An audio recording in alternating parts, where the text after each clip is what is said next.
Hola, buenas tardes a todos. Creo que esto ya está funcionando. Estaba haciendo las comprobaciones. Bienvenidos todos a este encuentro virtual organizado por La Caixa, por el Caixa Forum de La Caixa y también por la Fundación José Manuel Lara.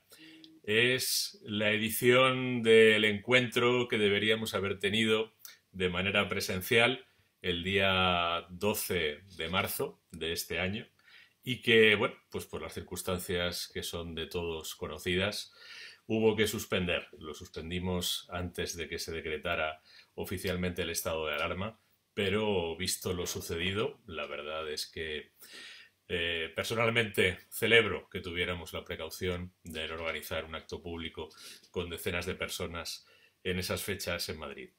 Llevamos casi 40 días confinados y hoy es el Día del Libro. Hoy es una festividad que normalmente celebramos todos en la calle, lectores, escritores, ciudadanos en general, y sin embargo nos toca vivirla así, en casa. Y aprovechando esta oportunidad hemos decidido, de acuerdo con el Caixa Forum y de acuerdo con la Fundación José Manuel Lara, realizar este encuentro de manera virtual. Estamos condenados a ser bidimensionales desde hace unas cuantas semanas. Bueno, pues este es un caso más de ese fenómeno y vamos a intentar mantener, aunque sea en este formato, una conversación a la que invito a cualquiera de las personas que puedan acompañarnos a intervenir. Yo voy a comenzar haciendo una exposición resumida de lo que era la intervención que tenía prevista para ese acto en el Caixa Forum de Madrid. Y a partir de ahí, si os parece, a quienes estéis por aquí, podemos abrir un coloquio y una conversación. El acto en cuestión, el acto al que se me convocaba el día 12 y que finalmente tuvimos que suspender, se celebraba bajo el título de En el ángulo oscuro. Era una fórmula para tratar de resumir o para tratar de sintetizar en una sola expresión, en una sola frase, el trabajo de varias décadas de escritura. De bastantes décadas ya, de hecho. Yo empecé a escribir muy joven, con apenas 13, 14 años. Eso quiere decir que este año voy a cumplir 4 décadas dedicado a la escritura y al oficio de fabulador y de contador de historias y buscando un factor común, algo que pudiera vincular todas mis historias y que pudiera vincular todo mi trabajo como escritor. Pensé en esta fórmula del ángulo oscuro que, como muchos seguramente habrán adivinado, es un guiño o es una referencia a esa famosa rima de Gustavo Adolfo Bécquer. Esa rima, que es la que habla del arpa, esa rima que muchos nos hemos encontrado en nuestra infancia en los libros de texto escolares, me gustaría recordarla porque me da pie para lo que me gustaría contar aquí esta tarde.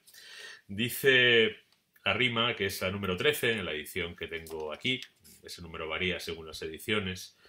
Dice la rima de Gustavo Adolfo Bécquer: del salón en el ángulo oscuro, de su dueña tal vez olvidada, silenciosa y cubierta de polvo, veíase el arpa. Cuánta nota dormía en sus cuerdas, como el pájaro duerme en las ramas, esperando la mano de nieve que sabe arrancarlas. Ay, pensé, cuántas veces el genio así duerme en el fondo del alma, y una voz, como Lázaro espera, que le diga, levántate y anda. A lo largo de estos años escribiendo novelas y antes buscando y encontrando historias, he tenido muchas veces la sensación de que las historias que más me importaba contar eran justamente esas que de alguna forma estaban en la penumbra, escondidas, casi invisibles, en una especie de ángulo oscuro. Eh, También creo que un narrador, que un novelista, un escritor, un contador de historias, tiene que encontrar una manera de conectar con las historias que cuenta. De alguna forma, esas historias tienen que concernirle de una manera más o menos profunda y de alguna forma el narrador, el contador de historias, tiene que sentir que es alguien que está especialmente preparado para contar esa historia que va a escribir, ¿no? No solo que tienes una conexión profunda y personal con esa historia, sino que también la puedes contar desde un lugar en el que tu aportación personal va a ser original y va a ser valiosa de alguna forma. Y muchas veces, tratando de encontrar esas historias que como escritor podía abordar o podían convertirse en mis libros finalmente, he recurrido al ejemplo de otros autores, al ejemplo de otros autores que para mí han sido inspiradores. Alguno de ellos, lo estoy viendo aquí en la pantalla, curiosamente, casualmente o no, o nada casualmente, están en esos retratos del fondo, ¿no? Donde se ve, por ejemplo, a Marcel Proust, o a Franz Kafka, o a Joseph Conrad, o a Robert Louis Stevenson. Todos ellos son autores que llevaron a sus historias parte de sus experiencias, que llevaron a sus libros parte de la vida que habían experimentado en primera persona. Y eso ha sido para mí así como lector desde el principio, pero también lo sigue siendo en los últimos años. Los autores que en cada momento me parece que me ofrecen un modelo, que me ofrecen una referencia valiosa, son esos autores que escriben de cosas que les importan y a la vez de cosas que conocen, de una manera más o menos directa. Y hay dos ejemplos que he mencionado en las otras conferencias del ciclo, las que pudimos celebrar de manera presencial, que no me resisto a mencionar también en esta versión virtual.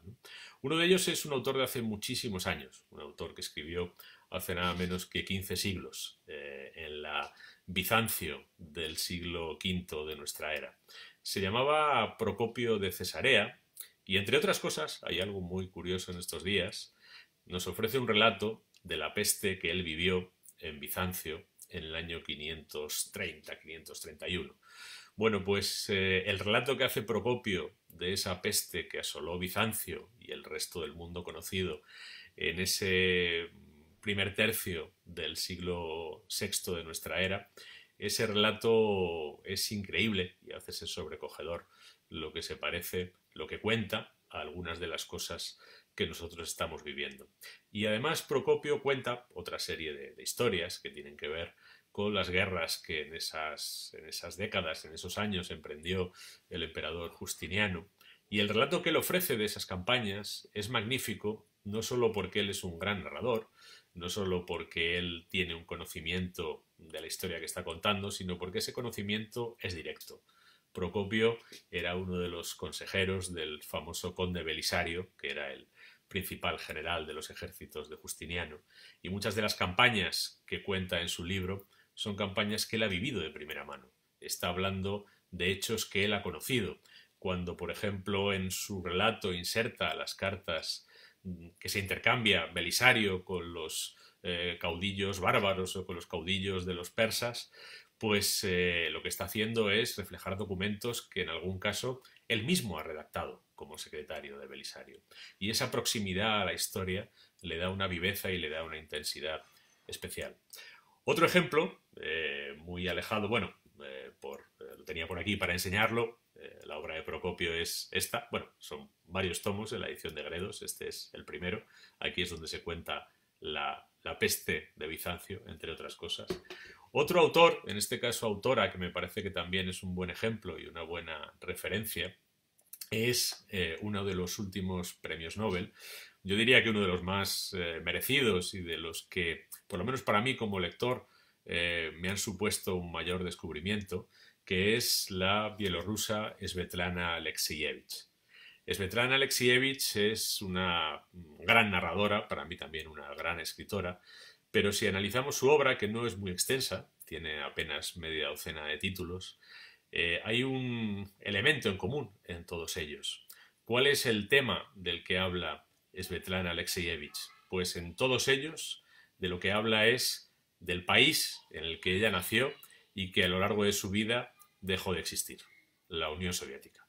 Ella nació en la Unión Soviética, la vio implosionar, la vio acabarse y ahora vive en Bielorrusia. Pero en su obra siempre aparece esa realidad que es el país donde nació. Y esa realidad es tan rica, es tan compleja, es tan problemática, que le ha permitido escribir libros magníficos, pero libros magníficos desde la profundidad del conocimiento cercano y desde la intensidad de algo que concierne profundamente a la propia autora, porque tiene que ver con su propia identidad individual y también con su identidad comunitaria. Se pueden mencionar como ejemplos cualquiera de los títulos de su bibliografía, pero por recomendar solo uno, un libro que ejemplifica de manera muy acabada esto que estoy diciendo, es La guerra no tiene rostro de mujer, en el que Svetlana Alexievich recoge los testimonios de mujeres soviéticas, rusas y de otros países o independientes que en su día formaban parte de la Unión Soviética, que tomaron parte en la Segunda Guerra Mundial en un papel oscuro, secundario, pero muy importante para esa gran aventura nacional que fue para la Unión Soviética la lucha contra la invasión de la Alemania hitleriana, y esas mujeres que eran, por así decirlo, actrices secundarias de la historia, se convierten en las protagonistas del libro de Svetlana Alexievich, porque ella desde pequeña escuchaba las historias que contaban esas mujeres y que las contaban en el ámbito de la intimidad, no las contaban de manera pública, ¿no? Bueno, pues esos dos ejemplos, se podrían poner muchos otros, creo que indican el valor de lo que estoy tratando de expresar. Por un lado, de hablar de lo que uno conoce, de hablar de lo que a uno le importa y hablar de esas historias que por alguna razón han quedado en una zona de penumbra. Si tengo que hablar de mi propio trabajo, como no quiero extender en exceso la exposición debido a esta interfaz virtual a través de la que la tengo que hacer, pues voy a mencionar solo dos ejemplos. Uno de ellos tiene que ver con los varios libros, no uno sino varios, que he dedicado a lo largo de mi trayectoria como escritor a un episodio histórico, contemporáneo, de la historia contemporánea de España, del siglo XX, que no es un episodio muy conocido, que no es un episodio muy abordado en la literatura, existe poca literatura acerca de ese episodio, en mi opinión, demasiado escasa es esa literatura para la trascendencia que tuvo ese episodio histórico en el devenir colectivo de los españoles, y sin embargo para mí ha sido un campo de maniobras casi permanente desde hace 20 años. ¿Y por qué lo ha sido? Bueno, antes diré el episodio histórico del que se trata. Se trata de la aventura colonial de España en Marruecos entre 1912 y 1927, ¿no? Digamos, los primeros años de la intervención de España en el norte de África. ¿Por qué ese episodio, que es un episodio en el que se alternan la colonización pacífica con la invasión militar o con la guerra, por así decirlo, incluso guerra abierta en muchos ámbitos, es un episodio que a mí me ha interesado como escritor? Pues hay una razón fundamental, hay una razón muy cercana para mí que puedo mostrar también a través de un pequeño objeto, que es este librito que tengo aquí. Este librito es un libro impreso hace pues nada menos que 119 años en Tánger. Se llama Guía de la Conversación Española Árabe-Marroquí. Es un manual de aprendizaje del árabe para españoles y es un librito que está firmado en su primera página por alguien que firma Lorenzo Silva y que no soy yo. Hace 119 años y hace ciento y pocos, que fue cuando esta persona compró este libro, yo no existía. Este Lorenzo Silva era mi abuelo paterno, que fue uno de tantos campesinos y obreros españoles a los que reclutaron a principios de los años 20 para enviarlos a Marruecos a combatir en la guerra que hubo que librar con las tribus marroquíes para poder implantar el dominio español sobre el norte de Marruecos. Bueno, pues esta historia es una historia que ha tenido reflejo en la literatura, en diversas obras. Pues, por ejemplo, yo si tengo que citar una, elegiría por encima de todas las demás la novela Imán de Ramón J. Sender, que quizá es la mejor novela que hay sobre esta historia, dentro de que la producción, como digo, no es excesivamente copiosa. Y aparte de esa novela, pues se pueden mencionar otras como La Ruta, dentro de la Forja de un Rebelde, de Arturo Barea. ¿Y por qué hay tan pocas novelas? ¿Por qué hay tan pocos libros acerca de esta historia que implicó a cientos de miles de jóvenes españoles, a esta guerra en la que murieron decenas de miles de españoles también? Algunos de ellos murieron incluso en el espacio de una semana, en el año 21 hubo un gran desastre en el que apenas en 10 días murieron 10.000 españoles. ¿Por qué esta historia ha quedado escondida? Pues quizá ha quedado escondida porque, a diferencia de otros episodios coetáneos, como pueden ser, por ejemplo, la Primera Guerra Mundial, que sucede en esos mismos años, lo que diferencia a la guerra de África respecto de esas otras guerras es que en España el servicio militar era cosa de pobres. Quien tenía dinero eludía el servicio militar y, por lo tanto, eludía la campaña colonial.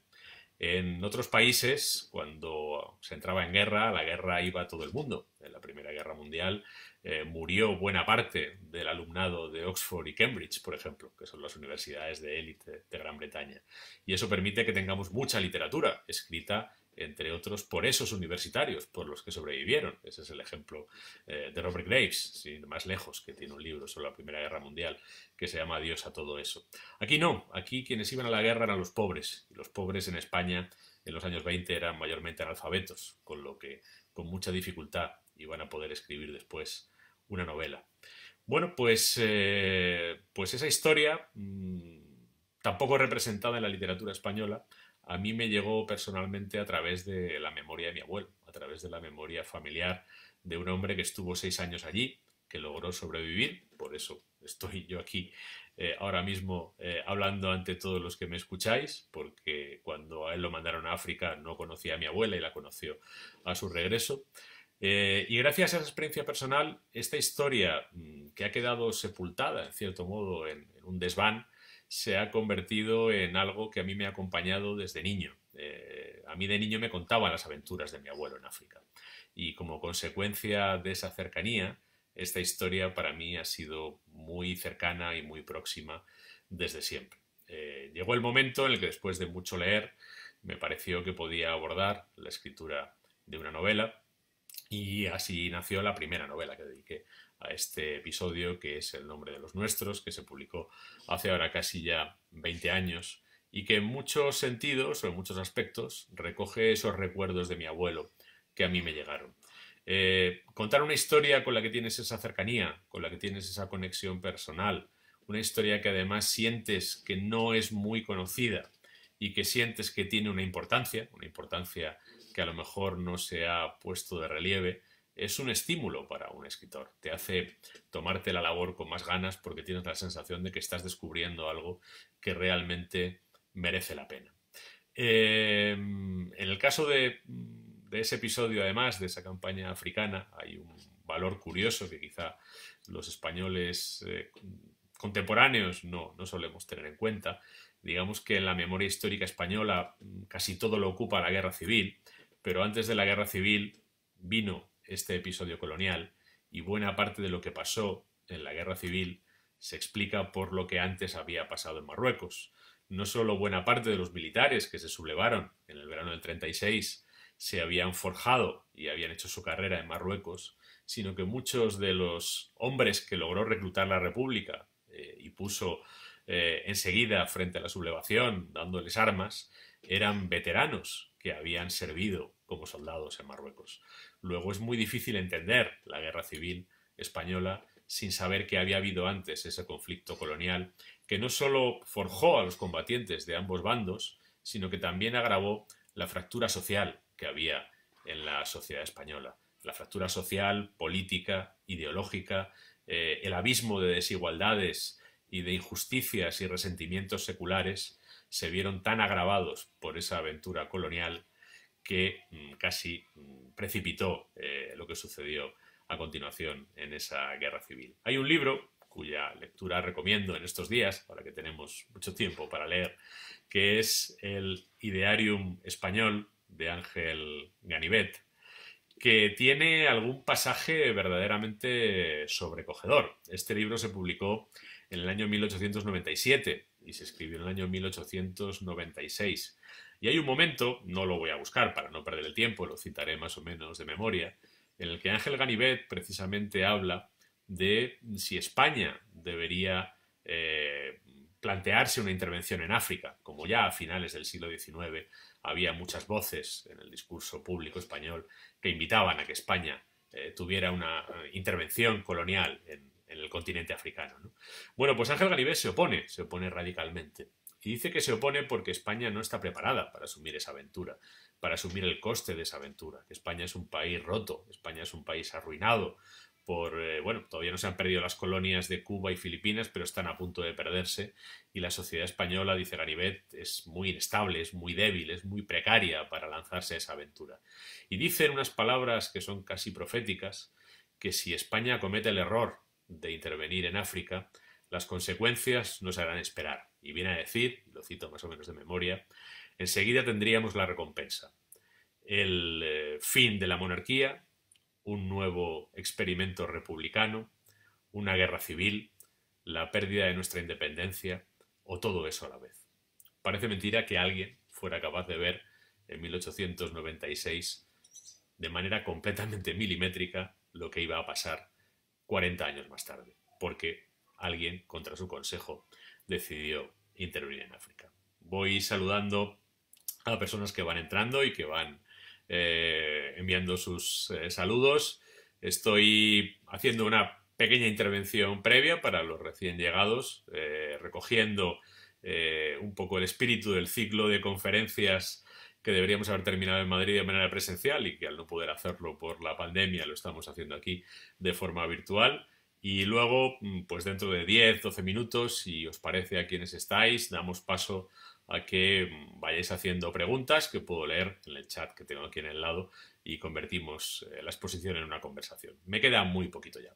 Decía que quería poner dos ejemplos. Uno son estas historias o estos libros inspirados en la guerra de Marruecos y el otro gran ejemplo que puedo poner de este trabajo en el ángulo oscuro es, bueno, pues quizá lo que resulta más conocido de mi trabajo como novelista, que son las novelas de Bevilacqua y Chamorro.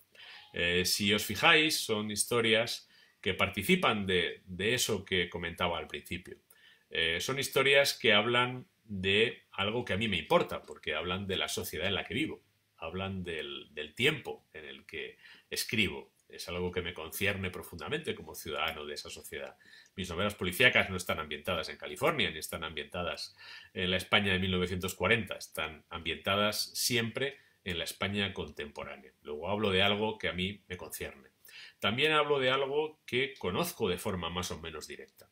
No soy guardia civil, nunca he sido guardia civil, pero vivo en la misma sociedad en la que ellos trabajan, conozco a muchos guardias civiles, he ejercido la abogacía durante algunos años y he tenido contacto profesional con ellos, conozco a través de ese ejercicio cómo funciona el sistema judicial español, para quienes los guardias civiles trabajan, para el que los guardias civiles trabajan, y por tanto estoy hablando de algo de lo que tengo un conocimiento directo y de lo que tengo un conocimiento relativamente profundo, que me permite apreciar matices y que me permite también trasladar esos matices a las historias de ficción.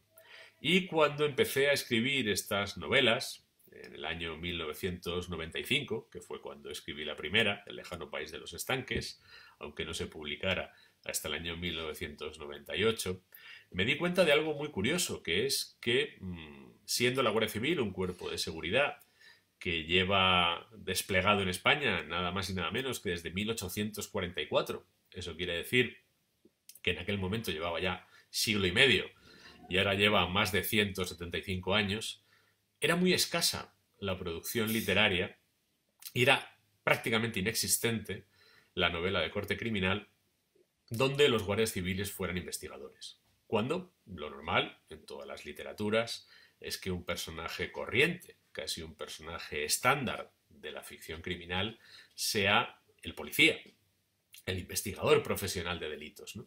Sin embargo, en España sí había más novelas con policías, con miembros de los cuerpos policiales civiles en las distintas épocas, pero no había nada en ninguna novela. Bueno, si uno busca mucho, encontrará algún que otro relato, alguna otra novela muy marginal donde aparece algún guardia civil, pero rara vez en funciones de investigación criminal. Puede aparecer, pues como aparece, por ejemplo, en una novela como El fulgor y la sangre, Ignacio Aldecoa, donde las protagonistas son más bien las mujeres de los guardias civiles, o puede aparecer como en Cuerda de presos, de Tomás Salvador, haciendo una función a la que se dedica la Guardia Civil, que es trasladar presos de un lugar a otro. Pero no había novelas donde el Guardia Civil apareciera como investigador criminal, cuando es una labor a la que se llevan dedicando desde su fundación. Yo también me encuentro con que a veces hay personas que creen que la investigación criminal en la Guardia Civil ha empezado ahora con la UCO, ¿no? Con estos casos mediáticos que todos tenemos en la memoria. Los guardias civiles investigan crímenes desde el siglo XIX y han resuelto crímenes históricos. Por ejemplo, es un ejemplo que me gusta mencionar, uno de los grandes magnicidios de la historia de España, el asesinato de Eduardo Dato, que era presidente del gobierno, lo investigó y lo resolvió un suboficial de la Guardia Civil, y de esto hace un siglo. Eso quiere decir que los guardias civiles siempre han investigado crímenes, pero por alguna razón la literatura nunca se había acercado a ellos. Bueno, cuando yo caí en esa circunstancia, en que la literatura en cierto modo había dado la espalda a ese investigador criminal que existe en nuestra sociedad, me pareció otra vez que tenía una de esas historias que suceden en el ángulo oscuro y que para un escritor era un ejercicio no solo interesante, sino casi necesario iluminarlo, buscar lo que había en ese espacio invisible a otros escritores y tratar de contar las historias. Bueno, yo tengo que reconocer que la primera vez que lo hice no pasaba de ser un experimento. Yo no sabía si aquello tenía recorrido o no lo tenía. Yo en el año 95 seguía ejerciendo como abogado, estaba muy convencido de mi vocación literaria, yo quería ser escritor, pero digamos que no vivía de la literatura, que no era mi profesión a efectos de ganarme la vida, por tanto tenía mucha libertad para experimentar y experimenté tratando de convertir a un guardia civil en héroe literario, en la España de 1995. El reto no parecía demasiado sencillo a priori porque todavía existían muchos prejuicios y muchos resabios y una percepción del guardia civil como personaje muy mediatizada por esa imagen, sobre todo que nos ofrece García Lorca en sus poemas, ¿no? De los guardias civiles son personajes poco menos que siniestros y esa es quizá la imagen literaria más cuajada que había, ¿no? En nuestra tradición en el año 95, y yo era consciente de que había que oponerse a esa dificultad y que había que superar ese cliché y superar ese estereotipo negativo. Pero a mí eso me pareció un desafío interesante y a lo mejor pues poner que como yo me dedicaba a otras cosas y la literatura no pagaba mis facturas, pues me sentí con la libertad de jugármela. Y me la jugué, y me la jugué y desde el principio me sorprendió lo que encontré. Desde el principio me sorprendió el potencial que tenían un par de guardias civiles, un hombre y una mujer, que trabajan en una unidad de policía judicial, que se dedican a investigar delitos contra las personas, fundamentalmente homicidios, el potencial que tenían esos dos personajes para ser testigos de la realidad española contemporánea. Primero porque pueden viajar por toda España, ellos están destinados en una unidad central y eso les permite ir a cualquier lugar de la geografía española. Y segundo porque esa especialidad suya, la investigación de delitos contra las personas, lleva a indagar en la vida de los seres humanos y casi te permite contar cualquier historia. A estas alturas yo ya he publicado 9 novelas y 2 libros de relatos, en total 9 novelas y 8 relatos, 17 historias, y acabo de terminar y todavía no se ha publicado, saldrá espero dentro de no mucho cuando vuelvan a abrir las librerías, la 10ª novela, y en esas 18 historias no solo me he podido mover por toda la geografía española, sino que también he podido mover a los personajes por todos los estratos de la sociedad. He podido acercarme a historias tan dispares como las que tienen que ver con la corrupción política, con la corrupción económica, con la corrupción policial, con la violencia intrafamiliar, con la ciberdelincuencia, con, bueno, pues casi con cualquier cosa, ¿no? Al final son unos testigos que me permiten recorrer casi todo el espectro de la realidad española y la mirada que los dos tienen, sobre todo la mirada que tienen en las últimas novelas son ya dos personas experimentadas, dos personas de cierta edad, con cierta madurez, pues esa mirada me permite contar todo lo que realmente me interesa de cuanto sucede a mi alrededor. Digamos que he encontrado, ¿quién me lo iba a decir a mí? En el año 95, cuando aquello me parecía un experimento de dudoso futuro, he encontrado en dos guardias civiles, en un hombre y una mujer que se dedican a la investigación dentro de ese cuerpo, he encontrado a los observadores ideales para contar la realidad en la que vivo, la realidad de la sociedad en la que vivo, la realidad del tiempo en el que vivo. Y además dos personajes flexibles porque me permiten adaptarme a los cambios dentro de esa realidad. La España en la que ellos empezaron a trabajar, la España de 1995, era muy distinta de la España de hoy, ¿no? Y no digamos con el último cambio dramático que hemos vivido en este año 2020. Pero los dos personajes, tanto Chamorro como Bevilacqua, me permiten no solo adaptarme a esa evolución en las circunstancias, sino que a medida que la sociedad va cambiando, el ejercicio de mirarla a través de los ojos de él, a través de los ojos de ella y a través de la conversación que a lo largo de los años se va produciendo entre ambos, me va pareciendo cada vez más enriquecedor y cada vez tiene más potencial para mí. Y volviendo al principio y volviendo al título de esta intervención, ese filón, ese yacimiento narrativo, lo encontré mirando en mi realidad cercana, mirando en lo que me parecía importante dentro de mi realidad cercana y buscando esas zonas menos iluminadas, esos espacios menos frecuentados y casi no frecuentados en absoluto por el resto de los escritores. Y dicho esto, veo que se ha seguido incorporando más gente. Bueno, a algunos os conozco y bueno, es difícil saludaros a todos. Isabel, Ana, bienvenidos todos. Rafa, feliz Sant Jordi para los catalanes que estáis entrando. Es una pena que este año lo hayamos tenido que hacer así. ¿Qué le vamos a hacer? Nos ha tocado en confinamiento, pero lo importante es leer y lo importante sobre todo es compartir los libros. Creo que uno de los elementos más atractivos y más entrañables que tiene esta fiesta es el hecho de que no solo es una fiesta en torno al libro, sino que uno compra un libro, entre otras cosas, para regalarlo a otra persona, para compartir con otra persona todo lo que un libro le puede transmitir. Bueno, pues no sé si tenéis alguna cuestión concreta o alguna pregunta que queréis hacer. Si es así, estoy a vuestra disposición. Os saludo a todos los que vais llegando. Voy moviendo el chat. Hay una pregunta aquí de María Serrano desde Sevilla. ¿Dónde se desarrolla el próximo libro? Y si se vincula a algún tema de actualidad. Bueno, el próximo libro, a ver, lo voy a contar lo que puedo contar. El crimen sucede en Formentera, un lugar muy particular de la geografía española. La investigación se desarrolla al principio entre Ibiza y Formentera, aunque también hay una primera parte de la novela que sucede en Madrid con otra investigación que tiene pendiente Bevilacqua, ¿no? Pero realmente la historia, la profundidad de la historia, o digamos el trasfondo de la historia nos remite a otro lugar, que es el País Vasco. Y dentro del País Vasco a Guipúzcoa. Y ese viaje a ese lugar es también para Bevilacqua un viaje a su propio pasado. Un viaje a los años que él pasó entre finales de los 80 y principios de los 90 del siglo pasado en la lucha antiterrorista, precisamente en el País Vasco y principalmente en Guipúzcoa. Digamos que la novela es dos novelas a la vez.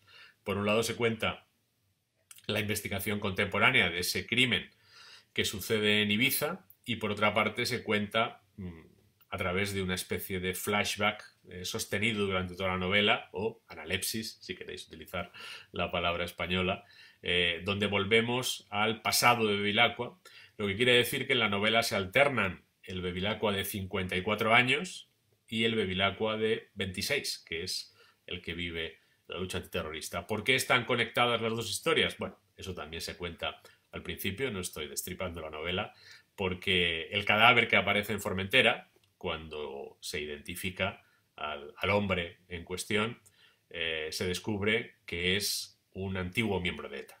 Un antiguo miembro de ETA que bueno, pues, ha pasado por la cárcel y y que, y que después de salir de la cárcel, pues lleva una vida al margen de la organización y, entre otras cosas, viaja con frecuencia y visita Formentera, y en uno de esos viajes es donde lo asesinan.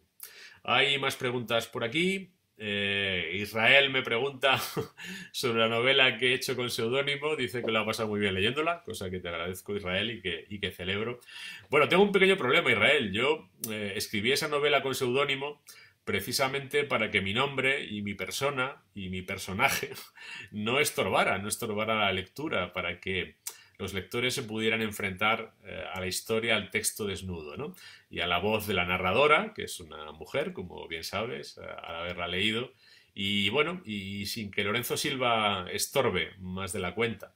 Entonces me cuesta hablar. Yo, de hecho, he respondido a algún cuestionario sobre la novela, pero solo por escrito, porque preferiría que Patricia Cal, el seudónimo, la autora de esa novela, pues siga siendo solo una voz narrativa, y si acaso una voz por escrito, ¿no? No quiero suplantarla, no quiero hablar en su nombre. Tengo poco que decir, al margen de lo que la novela dice y lo que dice su sinopsis. Es una historia de amor, es una historia de amor entre dos mujeres, y en cierto modo, esa historia de amor encierra una reflexión política sobre la sociedad en la que viven esas dos mujeres, ¿no? Dos mujeres de distintas generaciones que viven en la España contemporánea. El principal escenario es Madrid, en el verano de 2019, y quizá no debo decir mucho más. Bueno, sí puedo explicar por qué la escribí con seudónimo y por qué he revelado que el autor soy yo. La escribí con seudónimo por eso que decía antes, porque quería que una novela mía fuera desnuda del nombre del autor. Y cambié de idea, pues cuando, al ver lo que nos había sucedido, me di cuenta de que tenía una historia inédita que podía regalar a los lectores. No es normal que un novelista como yo tenga una novela inédita. La tenía por esta circunstancia, ¿no? Porque la había hecho bajo seudónimo, porque la había presentado bajo seudónimo a algunos editores y todavía la estaban considerando. Algunos la habían rechazado, pero otros la estaban considerando.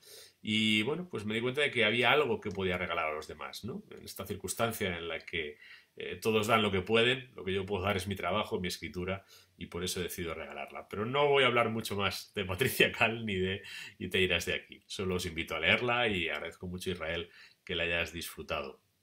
Bueno, alguien dice por aquí que Bevilacqua se va a pegar una paliza de kilómetros.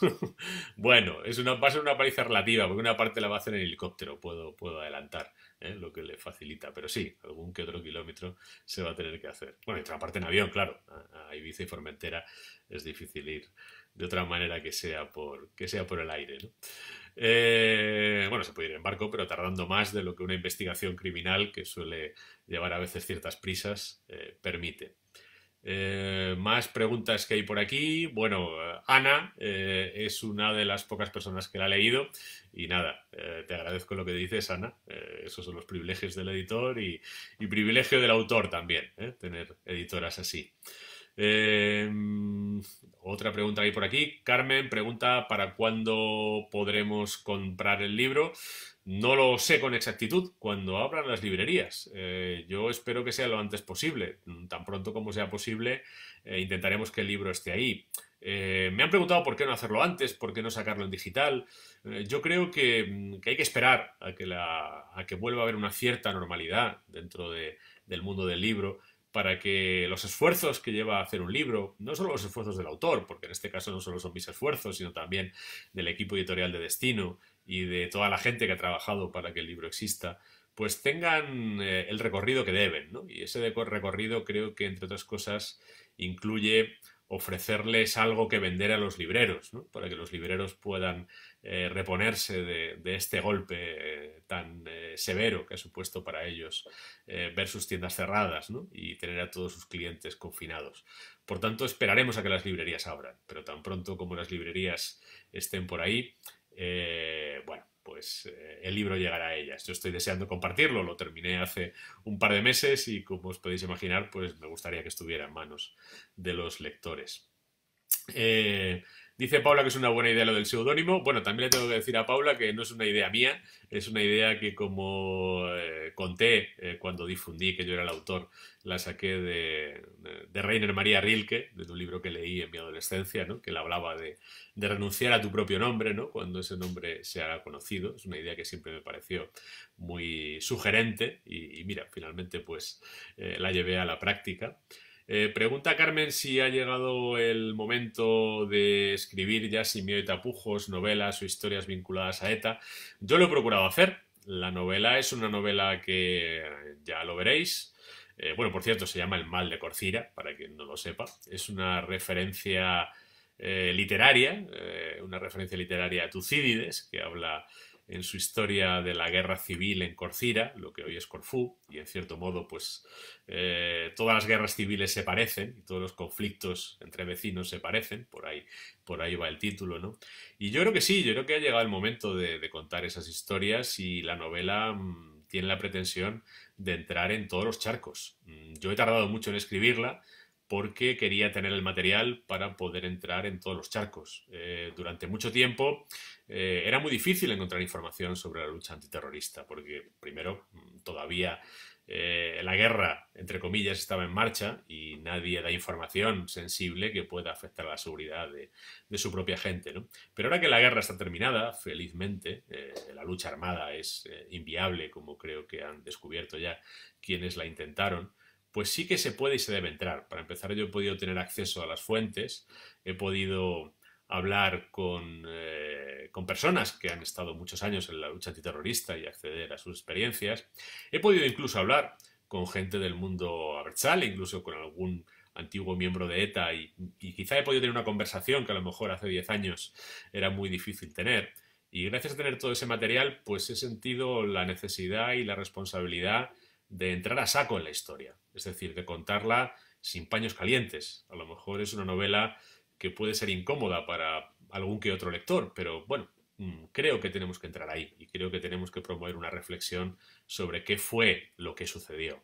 No velarlo, no blanquearlo, no interponer mentiras piadosas para poder soportar la historia. La historia es una historia muy dura y es una historia a la que hay que mirar a la cara, no con rencor ni con resentimiento, pero sí para no olvidar y para saber realmente lo que sucedió y sobre todo para reivindicar la dignidad de las víctimas, que creo que es lo que hay que hacer en toda guerra civil o en toda confrontación en el seno de una comunidad, ¿no? Y hablo de todas las víctimas.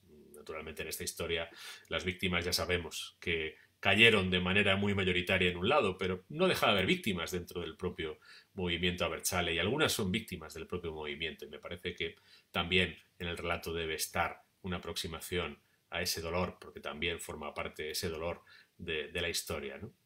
Bueno, aquí me hablan de una iniciativa que, por cierto, no quiero perder la oportunidad de celebrar, que es la Biblioteca Resistiré del Hospital de IFEMA, al que he podido hacer llegar unos libros para los enfermos. Creo que no hay mejor utilidad para unos libros que, bueno, pues que ponerlos en manos de quienes en la lectura pueden encontrar una evasión, sobre todo en una situación de dificultad. Gracias a una serie de personas los puedo hacer llegar. Aprovecho la oportunidad para agradecer a todos los que formaron parte de esa cadena y siguen formando parte de esa cadena. Me dice Pablo que Iterás de aquí le parece una novela con mucho fondo y final inesperado. Lo celebro, en nombre de Patricia. Paula celebra la referencia a Rilke. Por cierto, si alguien tiene curiosidad, el libro que citaba antes es Los cuadernos de Malte Lauritz Brigge. Es un libro más o menos muy peculiar, un libro muy peculiar. Yo lo leí siendo un adolescente y quizás es un libro curioso para leer en la adolescencia. Me pregunta Álvaro algún libro que haya leído durante la cuarentena. Pues he leído unos cuantos. La verdad es que al principio me costaba leer, pero últimamente he recuperado el ritmillo, ¿no? Y he vuelto bastante a los clásicos. He aprovechado para releer, por ejemplo, a Procopio el pasaje de la peste de Bizancio, que ha sido para mí muy, muy sobrecogedor leerlo en estos momentos, la verdad. He aprovechado para releer a Jenofonte, para releer a Tucídides. Tengo a medias la última novela de Eduardo Mendoza. He leído entre lo que acaba de salir la última novela de Hernán Migoya. Bueno, procuro variar, porque me parece que en la variedad está el gusto lector y también está el enriquecimiento, ¿no? El mayor enriquecimiento.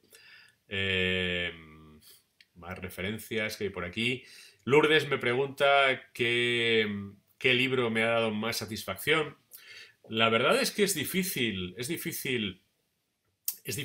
seleccionar uno y es difícil comparar las satisfacciones. Yo como escritor he tocado palos muy distintos, he trabajado también en géneros muy diferentes que me han permitido llegar a lectores muy variopintos y a veces dispares, a veces algunos de mis libros pues noto que llegan a unos lectores y no a otros, o a algunos lectores les llegan algunos de mis libros y no otros, ¿no? Y cada uno a su modo ha sido para mí reconfortante. Han sido muy reconfortantes las novelas de Bevilacqua por la cantidad de lectores y de personas con las que me han permitido establecer esa conversación que hay entre autor y lector a través del libro. Han sido para mí muy gratificantes también las novelas juveniles, que me han permitido acercarme a ese lector adolescente o post-adolescente, que es un lector muy generoso, que es un lector también muy exigente, que es un lector del que se aprende mucho. Me ha resultado muy reconfortante hacer literatura de viajes, un género más minoritario, pero que tiene lectores muy entusiastas. Incluso esta última novela publicada con seudónimo, que acaba prácticamente de salir, ya me ha dado grandes satisfacciones. Algunas de las personas que la han leído me han sorprendido mucho con su lectura y también me ha gratificado mucho su reacción, ¿no? No hace mucho un amigo que es profesor de secundaria en Almería me comentaba que a una alumna suya de cuarto de la ESO, que se había puesto enferma y que por tanto no había podido comprar libros y estaba confinada, le había sugerido que leyera Y te irás de aquí, ya que se podía leer gratuitamente en formato digital. Y bueno, me ha mandado el trabajo que le ha hecho la alumna, una chica de 15 años, sobre esa novela.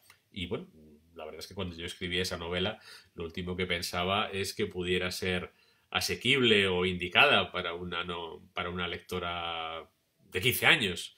Y es verdaderamente sorprendente lo que esta chica ha encontrado en el libro y muy gratificante. Te das cuenta de que la literatura no tiene fronteras, no tiene barreras y tiene incluso menos de las que a veces creemos que tiene quienes la hacemos.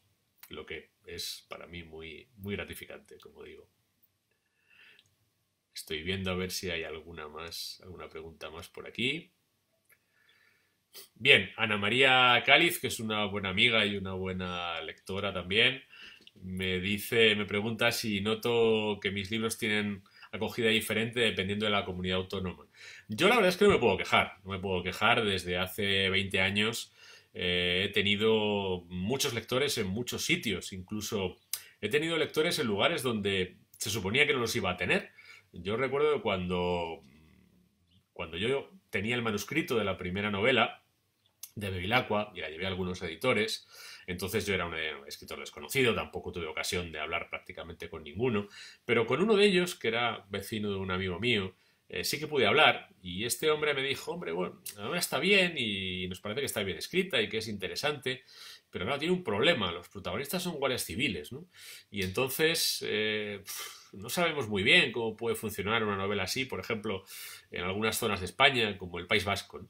Bueno, pues me he acordado muchas veces de esa frase porque desde el principio uno de los lugares donde más se vendió y donde más éxito tuvo Bevilacqua fue precisamente en el País Vasco. Y recuerdo la primera vez que yo fui a Bilbao en una promoción y me dijeron que me iba a entrevistar una redactora de Gara. Y dije, bueno, pues esto va a ser, no sé, va a ser una especie de aquelarre, o vamos a ver cómo va a salir esto, ¿no? O vendrá con el cuchillo entre los dientes, ¿no? Y ni mucho menos. Fue una entrevista muy cordial, hicieron un reportaje bastante bien hecho y con bastante respeto y ningún problema, ¿no?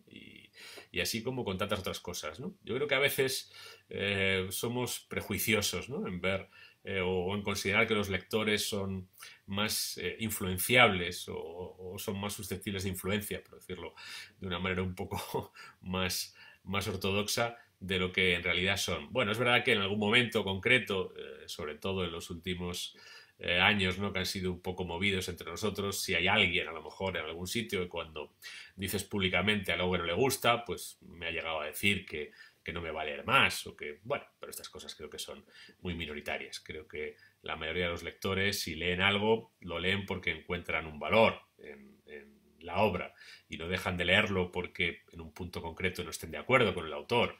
Hay muchos puntos en los que yo no estoy de acuerdo con autores que me parecen magníficos y no por eso dejo de leerlos, ¿no? Me parece una razón muy peregrina para dejar de leer y creo que la mayoría de la gente no se deja guiar por ella. Así que respondiendo a tu pregunta, Ana, no noto una diferencia especial.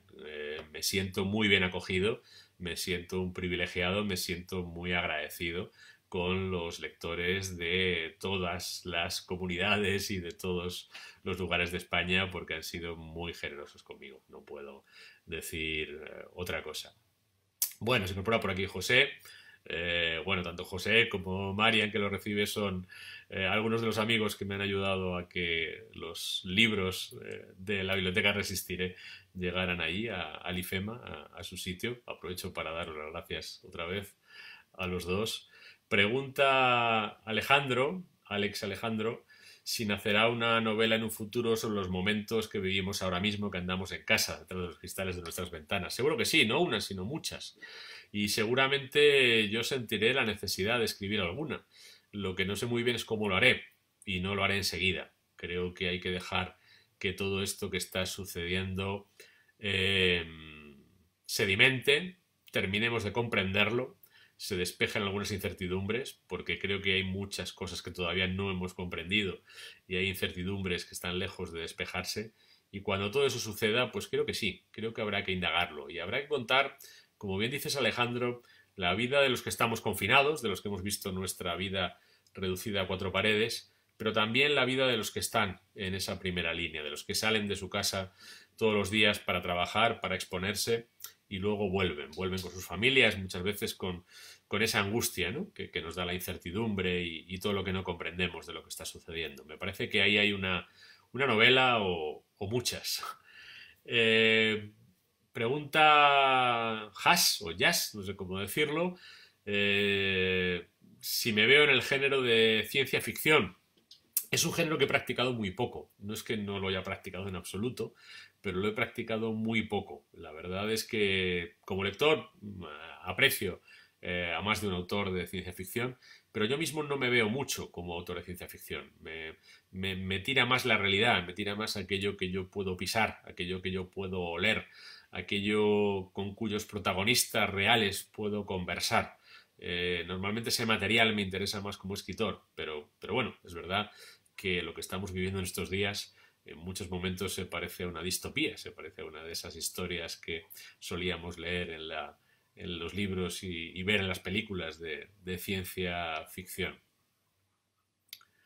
Alguien, por aquí Paula, habla de Eduardo Mendoza como un referente, desde luego que lo es. Yo, por cierto, si no las habéis leído, os recomiendo las dos últimas novelas. Creo que la serie que está haciendo de Rufo Batalla es muy interesante, sobre todo por la memoria de unos años que algunos hemos vivido, aunque éramos muy pequeños, ¿no? Y creo que la mirada de Eduardo Mendoza, que es un poco mayor, resulta muy interesante para acercarse a ellos. Y también porque, bueno, pues es el sentido del humor que es tan característico de Eduardo Mendoza está presente en esas novelas. Y no solo el sentido del humor, sino la magnífica prosa de Eduardo Mendoza. La verdad es que es un gozo leerle porque es un prosista muy elegante, muy sencillo, muy transparente y muy rico a la vez. Bueno, vamos a ver si queda alguna pregunta más. Me han dicho que en la hora o así deberé ir terminando. Me quedan como 5 o 6 minutos. No sé si aquí hay alguna pregunta más que no haya respondido. Bueno, saludos a Málaga, Teresa, es la tierra de mis antepasados, de ese Lorenzo Silva de hace 100 años del que hablaba hace un momento, entre otros.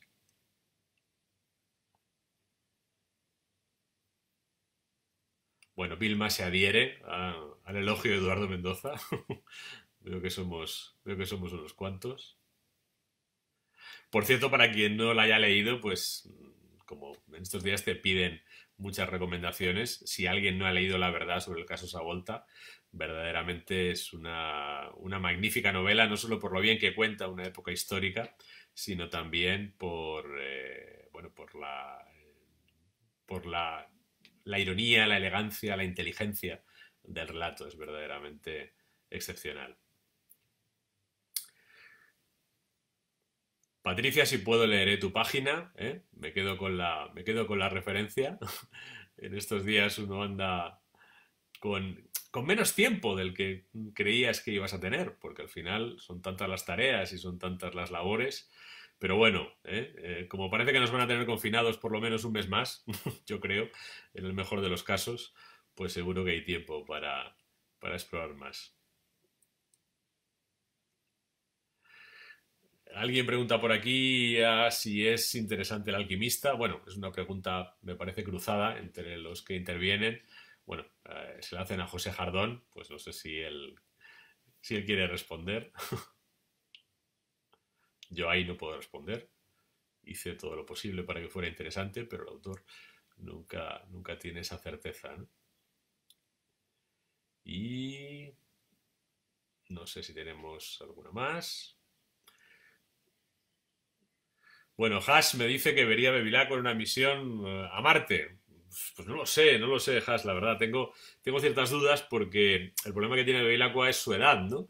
Y por lo que tengo entendido, a Marte se tarda un tiempo en llegar y además se va a tardar un tiempo en poder enviar una nave. Yo me parece que a Bevilacqua le va a pillar ya muy mayor la aventura.